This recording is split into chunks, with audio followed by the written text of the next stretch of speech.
Je suis psychiatre, je suis bipolaire et je suis stable depuis des années maintenant.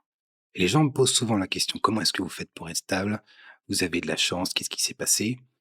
Et il y a une question de chance et il y a une part de philosophie aussi. Il y a une philosophie de la vie, je pense qu'il est important d'avoir et une philosophie vis-à-vis des médicaments, OK? Il y a un rapport avec les médicaments qu'il faut pouvoir expliquer, qu'il faut pouvoir développer et qu'il faut pouvoir modifier si jamais on voit que le rapport qu'on a actuellement ne marche pas. Parce que moi, je vois des patients tous les jours qui ont pour l'objectif d'avoir le moins de médicaments possible, OK? Qui ont peur des médicaments et qui ont beaucoup moins peur des médicaments que de la maladie que les médicaments essayent de traiter et évidemment, ça marche quand même en moyenne beaucoup moins bien. Alors si jamais vous n'avez pas besoin de médicaments et c'est le problème de la psychiatrie, c'est qu'on rassemble énormément de personnes différentes. Il y a des gens qui n'ont pas besoin de médicaments, il y a des gens qui doivent rester le plus loin possible d'un psychiatre, OK?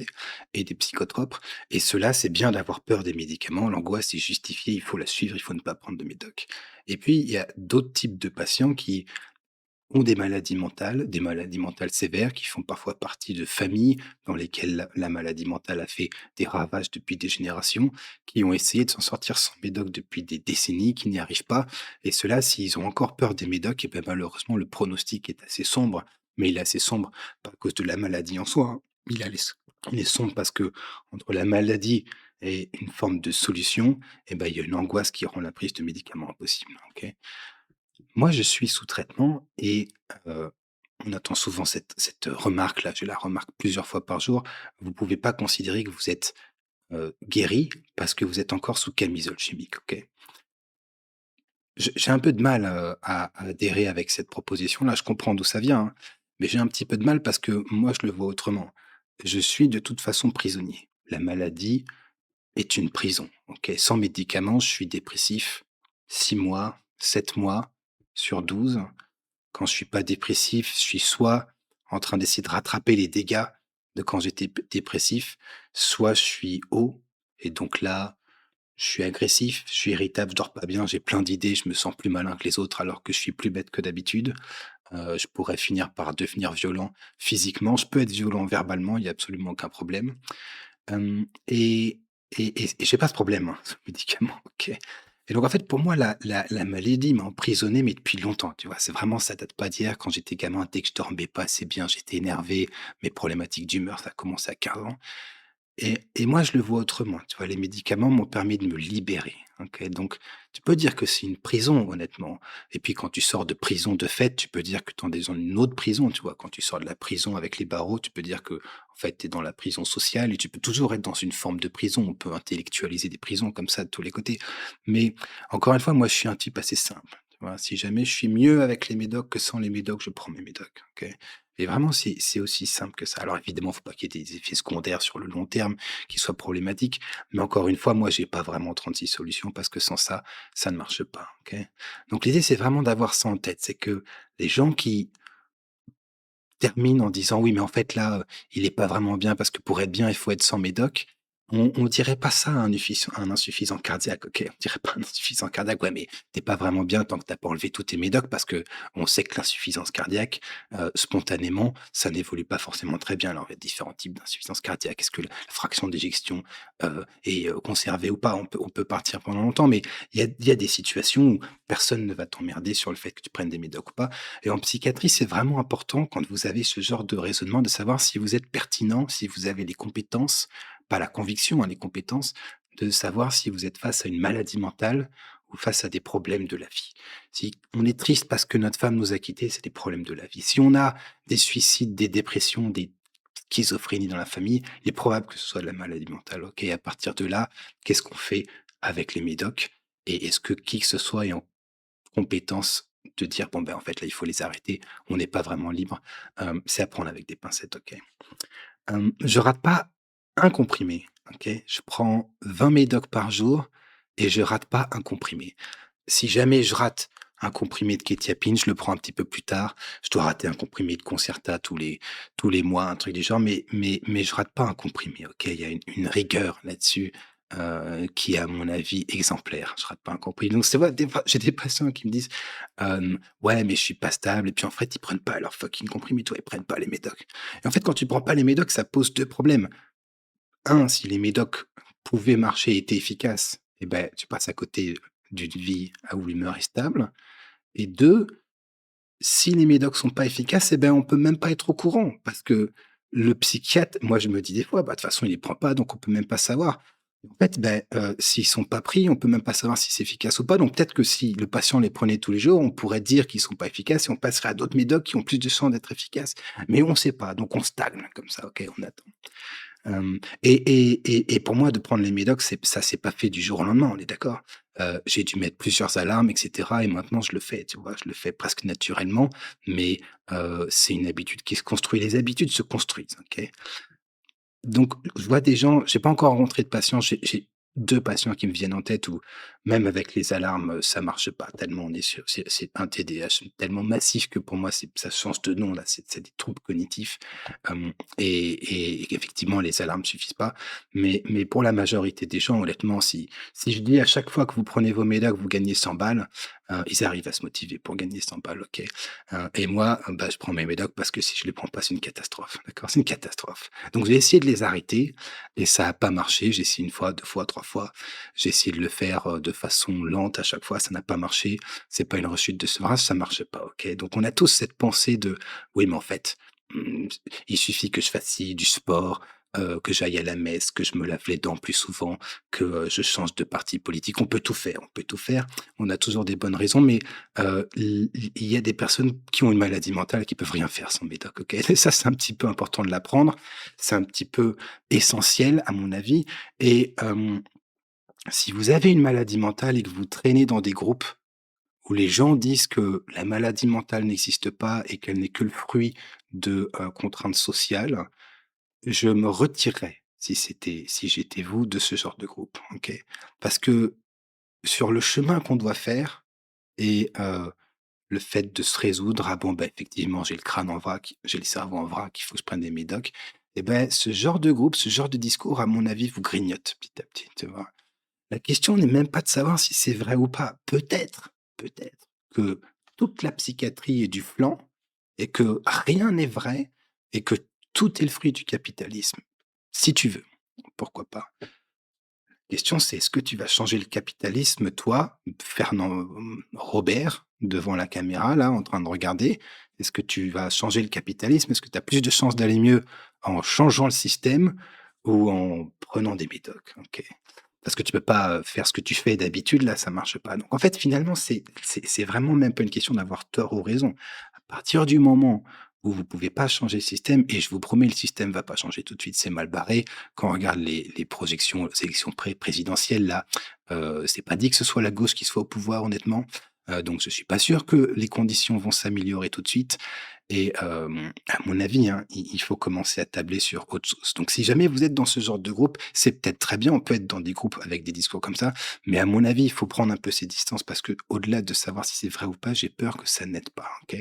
Et moi, j'ai continué à essayer des médocs parce que de façon très claire, très rapidement, j'ai eu le discours de: «Il faut que tu te démerdes tout seul Michael, parce que c'est pas nous qui allons changer», tu vois? C'est pas ton stage de psychiatrie qui va changer, c'est pas les professeurs de psychiatrie qui vont changer, c'est certainement pas les professeurs du lycée et encore moins les professeurs de médecine qui donnent les cours, tu vois? Ils vont pas changer pour toi, ça ne sera pas ça, tu vois? Ce n'est pas ça et quand tu es interne en psychiatrie et quand tu es externe en psychiatrie, tu te rends compte que des efforts peuvent être faits, mais le système ne va pas t'attendre. Le système continuera sans toi et il hésitera pas à te rouler dessus si tu l'emmerdes un peu trop, OK? Et je suis très content, hein, que moi, cette option de: «Non, en fait, on va faire de la résistance» m'ait pas été, proposée parce que j'aurais pu tomber là-dedans. Honnêtement, je suis d'un tempérament, contrarien de base, OK? J'aime bien m'opposer, mais on peut pas s'opposer sur tout, on est d'accord? Il y a des trucs qui marchent pas, surtout quand c'est quand notre santé qui est en jeu, on est d'accord?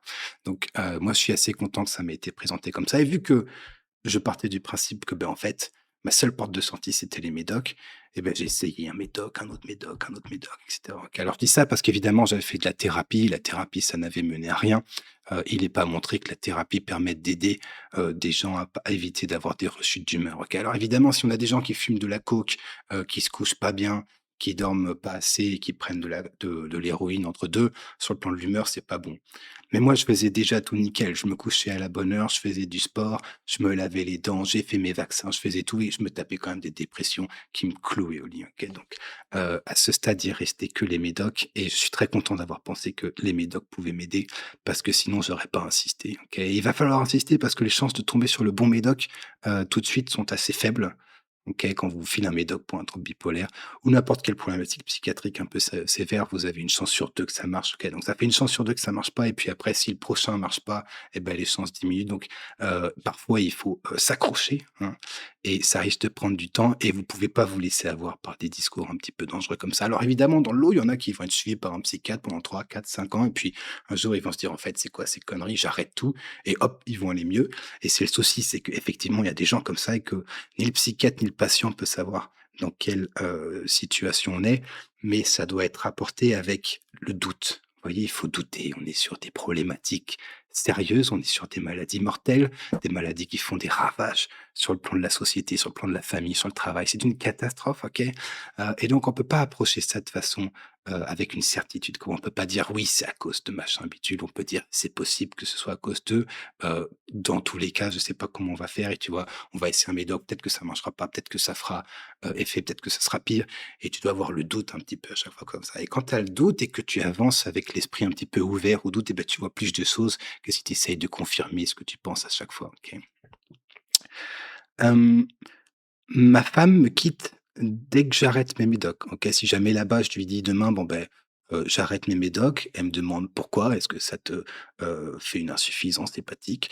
et que je fais: «Non, c'est juste, je pense que je suis pas malade», elle se barre, OK? Elle se barre. À mon avis, elle se barre le soir même, tu vois? Elle essaye de m'en parler, puis si elle voit que c'est pas bon, bah, elle se casse, OK? Parce qu'on a 2 enfants, c'est plus l'heure de faire les conneries, c'est pas que ma vie, c'est la sienne, on est d'accord? Et en fait, vu que quand je prends la décision, je suis complètement lucide, là, c'est moi qui prends la décision et si jamais je prends la décision de volontairement mettre la famille en danger et ben, elle estime que, sa famille mérite mieux que ça et elle m'éjecte et elle se casse, elle trouve quelqu'un d'autre, OK. Hem, il y a des femmes qui sont moins sympas que ça et qui, se barrent peut-être pas, mais qui se désengagent complètement, OK? Ou des hommes, on est d'accord, ça a rien à voir. Et donc parfois, il y a des conjoints qui juste, commencent à se désintéresser petit à petit, de la situation et on a parfois des patients qui viennent et en fait, le conjoint arrive et le conjoint fait: «Bah, écoutez, moi, ça fait 30 ans, hein, en fait, il va bien, il arrête ses médocs, il est pas bien, il les reprend, il arrête, machin».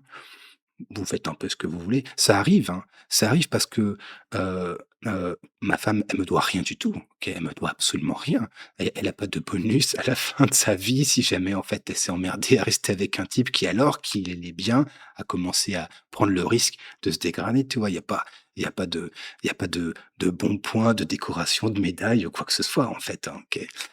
Donc moi, c'est bien parce que ça me l'a un peu coupé. Ça m'a coupé dans mon élan, tu vois? À partir du moment où j'avais pas le bon médoc, bah, tu l'arrêtes, mais tu en essaies un autre, on est d'accord? Si je lui avais dit: «Bon, bah, j'arrête», en fait, elle se serait cassée aussi et à partir du moment où j'ai le médoc et que ça marche, bah, si je me casse, si, j'arrête, elle se barre et du coup, ça m'enlève l'envie de ne serait-ce qu'essayer, OK? On a essayé de diminuer un médoc sur, les sites différents que je prends.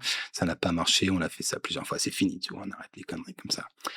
Et c'est vraiment important que les gens se rendent compte qu'il y a pas que, tu vois? Vraiment, il y a pas que du tout.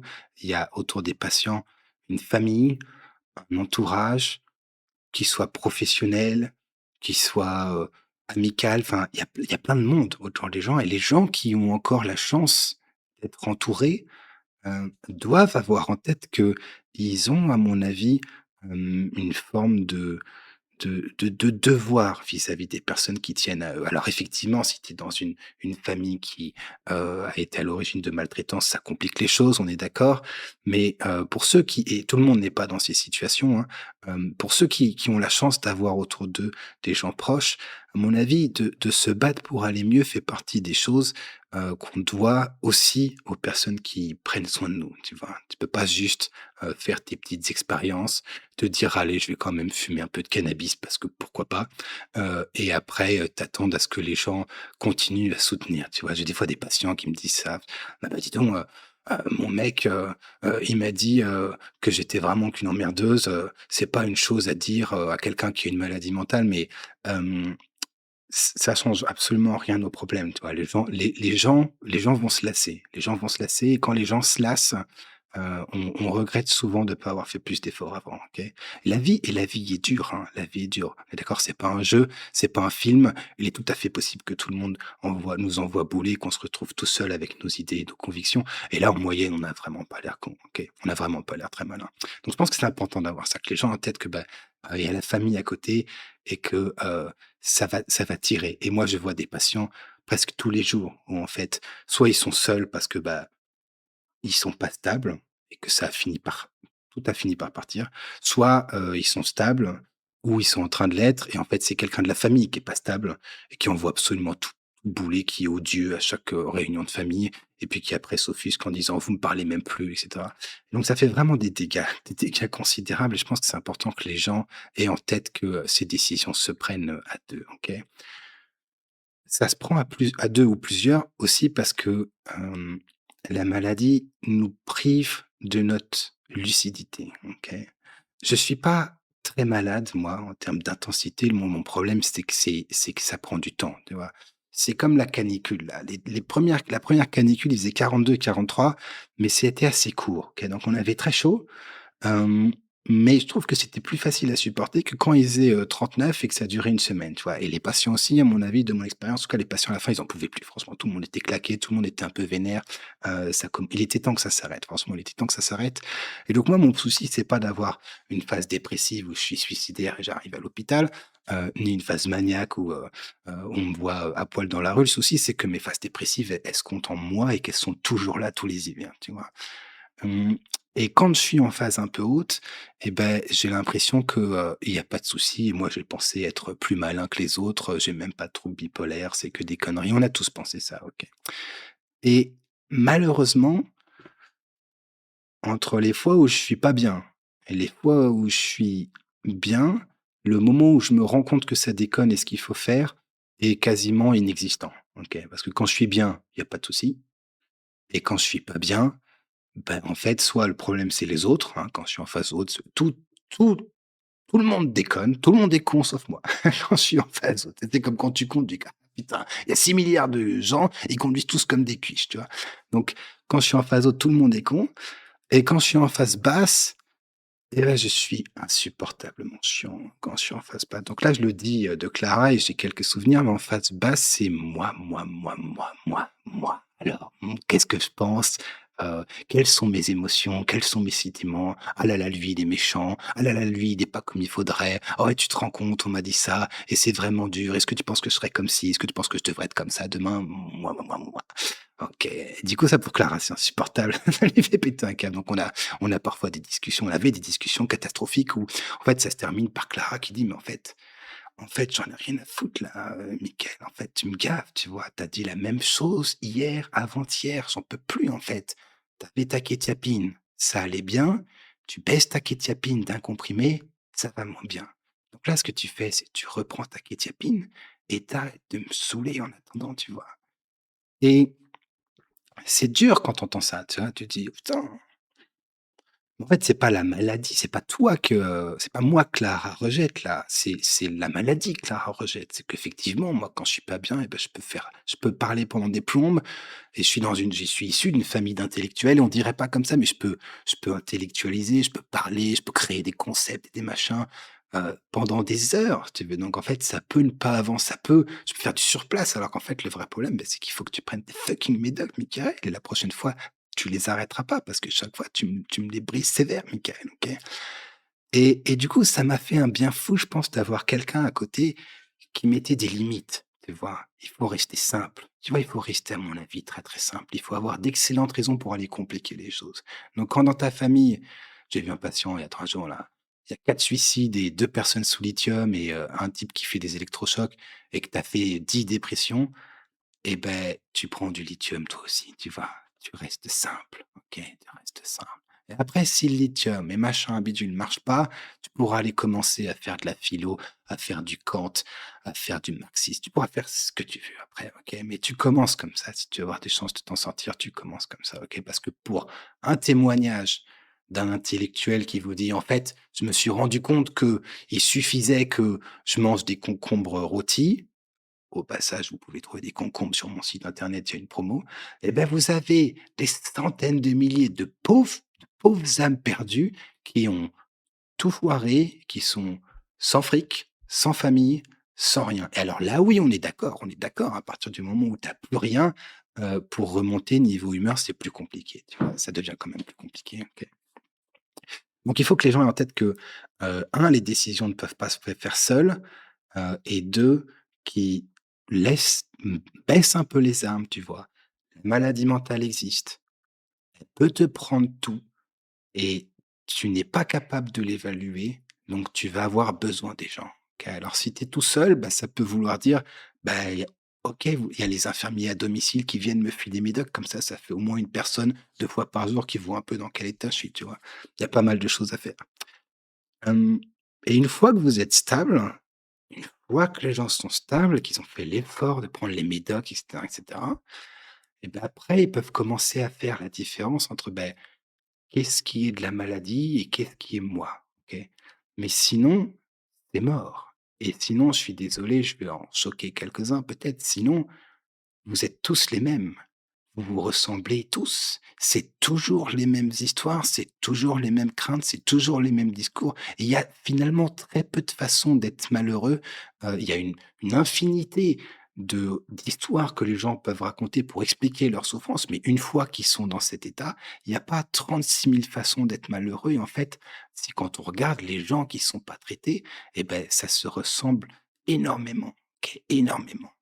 Et donc si on veut vraiment se comprendre, parce que c'est un truc qu'on entend souvent ça: «Et je veux me comprendre», OK, mais si on veut vraiment se comprendre, il faut faire le tri entre ce qui est la maladie et ce qui l'est pas et du coup, il y a pas 36 000 façons, il faut être stable et du coup, pour certaines personnes, il faut bouffer les médocs, OK? Donc j'insiste, il y a plein de gens qui ont pas besoin de médoc, OK? Il y a des gens qui ont besoin de médoc un temps et en fait, ils peuvent arrêter, ils s'en sortent très bien et il y a des gens qui ne s'en sortiront pas sous médoc, OK? Moi, je veux m'occuper des gens qui s'en sortent pas sous médoc, OK? Ça veut pas dire que je pense qu'il faut mettre tout le monde sous médoc, on est d'accord. Si j'étais chirurgien, je veux m'occuper des gens qui ont la rate éclatée, on est d'accord. Ça veut pas dire qu'il faut enlever la rate à tout le monde, hein. Je suis pas en train de minimiser ou de dire que les autres n'ont pas d'importance ou je sais pas quoi. Mais pour cette population-là, si jamais ils ont besoin de médoc et qu'ils y vont pas, ils peuvent passer des années, des décennies à faire de la psycho, à faire de l'ergo, à faire de l'art-thérapie, du sport, de ce que tu veux, hein et ça va pas marcher, OK? Donc si jamais vous êtes dans ce type de situation, il faut commencer à se tarter les médocs, OK? Personne n'aime bouffer les médocs, il y a des effets secondaires de dingue, on est d'accord? Moi, j'ai des gens qui ont pris 30 kilos sous médoc, OK? Quand les gens viennent te dire: «J'ai la dalle, ça me réveille la nuit et des fois je me retrouve en train de bouffer une pizza surgelée, mais je veux quand même garder mon médoc», et ben, je trouve que ça témoigne de la souffrance dans laquelle les patients sont, tu vois? Parce qu'il y a personne qui aime bouffer des médocs et prendre du poids et être sédaté et cetera. Il y a personne qui aime faire ça. Mais il faut un peu de persévérance, on est d'accord? Donc moi, j'ai pris la quetiapine la première fois et je dormais, je sais pas, 15 heures par jour. Je me levais, j'étais shooté, je faisais une sieste le midi, j'amenais mon petit, tapis de sol et puis je dormais le midi, puis je rentrais et puis je dormais, puis Clara venait, on se faisait à bouffer, puis je dormais encore. Après, je dormais comme un dingue. Quand j'ai pris du Depakote la première fois, j'ai dormi 20 heures d'affilée. Alors peut-être que c'était que je sortais d'une phase haute, mais je me souviens que je me suis pissé dans le lit, tu vois? Tellement j'étais déglingué. Clara a pas eu de nouvelles de moi pendant 2 jours. Elle était un peu inquiète et j'ai quand même continué le truc, tu vois? Du coup, si jamais tu prends tes médocs tous les jours, et beh, avec un peu de chance, tu peux aussi développer une forme de tolérance, on est d'accord? Et maintenant la quétiapine, et ben ça me shoote pas, OK? Ça me shoote pas. Je la prends, je suis shooté, mais quand je me réveille le matin, je suis pas shooté, là, je vous parle, j'ai pas l'impression d'être shooté. C'est possible, hein, il y a des gens qui me disent: «Vous avez l'air d'un zombie» et dans ce cas-là, je veux bien avoir ce genre de zombie. Quand l'apocalypse arrive, ça me dérange pas trop, OK? Mais donc je suis pas shooté. Pourquoi? Parce que, bah, je l'ai pris tous les jours, je suis devenu tolérant. C'est comme quand les gens prennent de l'alcool, on est d'accord? Quand tu prends ton premier verre, ça fait un effet pas possible et puis si tu en prends un verre tous les jours, ça finit par faire plus trop d'effet, OK? Donc si jamais tu prends tes médocs que de temps en temps, bah, tu peux pas forcément te créer de tolérance et donc c'est un coup à en plus se dire: «Bah, merde, les médicaments marchent pas». En fait, non, c'est que tu as pas été rigoureux là-dessus, OK? Donc je peux pas assister suffisamment pour la rigueur. Je fais ma luminothérapie tous les jours, même en été, tu vois? Donc en fait, ce qui se passe, c'est que moi, je me réveille et j'ai la même quantité de soleil dans les yeux, la même quantité de lumière artificielle dans les yeux, à la seconde près, à la minute près, tous les jours, 365 jours par an, OK? Donc vu que c'est une maladie des rythmes, effectivement, c'est pas mal de pouvoir faire ça, OK? Je pense que c'est pas mal, OK? Donc il y a pas mal de choses que je fais qui font que je suis stable, mais dans un des trucs qui compte, c'est que je me tiens à ce que je dis que je ferai, OK? Et alors encore une avant de terminer là, pour finir, hem les gens vous en voudront, hein, de vos comportements que vous avez eus quand vous étiez malade. Ils vous en voudront, c'est sûr, OK? Et vous pourrez jamais leur dire: «Ouais, mais en fait, c'était la maladie» et s'attendre à ce que vous soyez pardonné, OK? C'est juste pas comme ça que ça marche, OK? Même si vous pouvez avoir des personnes qui croient sincèrement ce que vous dites et que vous êtes sincère, en fait, c'est tellement pas palpable, la maladie mentale, que, vous arriverez pas à vous acquitter comme ça, OK? Donc il faudra, en plus de supporter la maladie, accepter le fait que les gens vont pouvoir vous en vouloir, parfois sur des trucs sur lesquels vous aviez finalement pas vraiment de, contrôle. Et c'est pour ça que sur les trucs sur lesquels vous avez du contrôle, les gens vont pas vous rater, OK? Parce que si jamais tu arrives et que tu fais une rechute dépressive parce que tu as eu un traumatisme crânien 2 semaines avant, ça va emmerder ta femme, mais ne serait-ce que par principe, elle va pas t'emmerder sur ça, OK? Si jamais tu fais une rechute parce que tu as décidé que tu allais laisser tomber tes médocs parce qu'en fait ça ne sert à rien alors que tu es lucide, ça passera jamais, tu vois? Donc en fait, le message, c'est les gens vont devoir vous pardonner tellement de choses sur lesquelles ils auront pas le choix que essayer de vous pardonner de principe parce qu'ils vous considérez que vous avez de toute façon pas moyen de faire quoi que ce soit. Qu'ils auront du mal à vous pardonner les choses sur lesquelles ils estiment que vous êtes coupable, OK?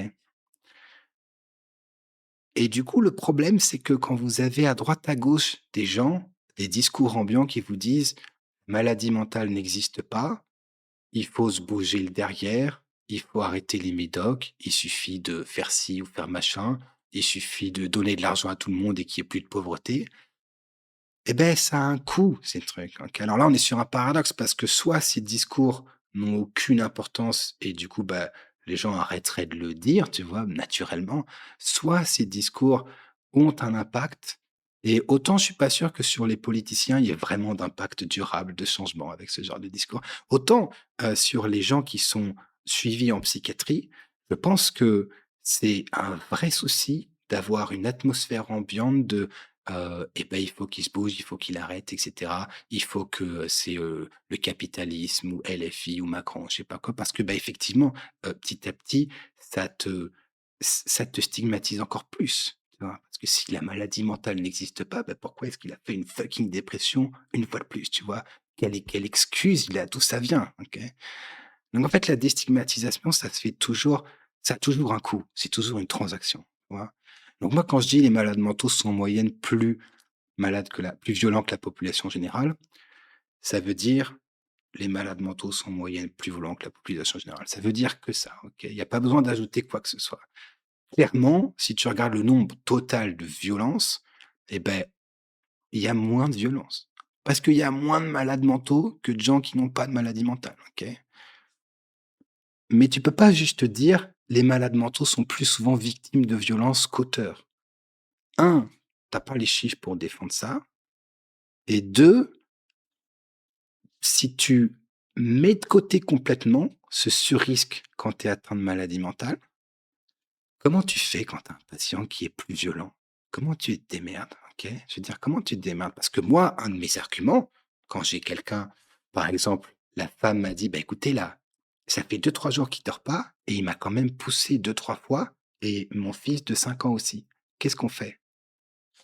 Moi, je leur dis: «Bah, écoutez, il est bipolaire, il a pas dormi, il est plus violent, c'est loin d'être rare. On pourrait presque dire que, c'est un problème qui se pose suffisamment fréquemment pour que le sommeil soit un élément indispensable dans le trouble bipolaire. On va le faire dormir et ça devrait bien se passer, OK?» Si jamais tu dis: «Les gens sont pas plus violents, les patients atteints de schizophrénie sont pas plus violents», comment tu justifies que des fois tu les enfermes pour prendre le médoc et qu'ils sortent et qu'ils vont mieux? Tu peux même plus justifier ça. Tu peux plus rien faire, en fait. Et si tu penses vraiment que tu vas pouvoir juste ne plus supprimer les patients de soins de la psychiatrie, eh ben, il y a un problème au niveau individuel, tu vois? Parce que moi, personnellement, j'aime pas du tout les légumes verts. Je trouve ça infâme, je trouve ça immonde, les légumes verts. Quand j'en prends, ça me donne la gerbe et je peux vomir si je prends suffisamment de haricots, tu vois? Il y a pas de souci. Mais tu me vois pas sur les réseaux en train de dire: «Les légumes verts sont horribles, on devrait les supprimer», tu vois? Il y a des gens pour lesquels les légumes verts marchent. Il y a des gens qui font du motocross et ça leur plaît, OK? Et donc j'insiste une dernière fois, il y a des gens qui ont besoin de la psychiatrie, OK? Donc si tu fais un discours et tu dis: «Il faut supprimer la psychiatrie, il faut supprimer les psychiatres, il faut supprimer les psychotropes», en fait, tu es coupable toi-même de vouloir imposer ton opinion, qui souvent n'est pas une opinion entièrement éclairée, il faut bien le dire, aux autres. Tu vois? Tu es coupable de vouloir supprimer aux autres le choix de pas pouvoir se servir de soins qui ont sauvé la vie d'autres personnes. Et je vois pas au nom de quoi tu pourrais, prétendre, imposer ta façon de voir les choses aux autres. Je vois pas du tout, OK? Donc c'est pour ça que moi, quand je vois quelqu'un dire: «Bah, il faudrait supprimer la psychiatrie, et en fait, si jamais tu doses ton cortisol, ça se passe bien», je l'insulte pas non plus, tu vois? Elle a le droit de penser ça, elle a le droit de penser ça. Mais je pense pas, au final, si on additionne toutes ces petites actions, parce qu'on parle de ça sur le climat là, si on additionne toutes ces petites actions, tous ces petits discours, tous ces petits et ce militantisme sociologique-là, je suis pas sûr que l'effet total est vraiment positif, OK? Je suis un peu inquiet. Encore une fois, je vous dis ça pour mes patients. Si jamais l'effet est positif et bien machin, il y a pas de souci. Mais moi, quand je suis au cabinet, je vois les dérives, je vois les conséquences de ce genre de discours et j'ai aucun doute que sur 90 des gens, 85, ce que tu veux, des gens, ah bah, ce discours, il y a pas de souci, il est très bien machin. Mais il y a une minorité de gens qui sont en train de se faire grignoter par ce discours, qui sont pas du tout libérés, OK? Il y a des choses pourries en psychiatrie, il y a plein de choses pourries en psychiatrie. On n'est pas besoin de tomber dans des trucs extrêmes, OK? Tu peux juste dire ce qui ne va pas en psychiatrie et proposer des solutions. Il y a pas besoin d'aller dans des trucs extrêmes du type: «La psychiatrie ne vaut rien, la maladie mentale n'existe pas. En fait, il faut juste filer un chèque vacances à tout le monde», tu vois? Tu as pas besoin de dire ça. Le truc est tellement pourri de base que tu as pas besoin, en fait. Il suffit juste de dire que ce qui va pas, ça suffit, OK? Donc voilà, c'était mes réflexions sur ce sujet. N'hésitez pas à vous abonner sur le Substack. Le Substack, donc c'est, Psychiatrie Internationale. On fait de la psychiatrie, de la lecture critique d'articles. On est très critique sur la littérature scientifique. On apprend à lire la littérature et pour ceux qui veulent plus, de d'informations sur, comment moi j'ai vécu mon trouble et comment est-ce que mon trouble, impacte aujourd'hui ma vie parce qu'il y a toujours encore un peu de ça, j'ai écrit un bouquin. N'hésitez pas à commenter, je lis tout, je réponds aux commentaires qui invitent à une réponse, on est d'accord? Je vous souhaite bon courage.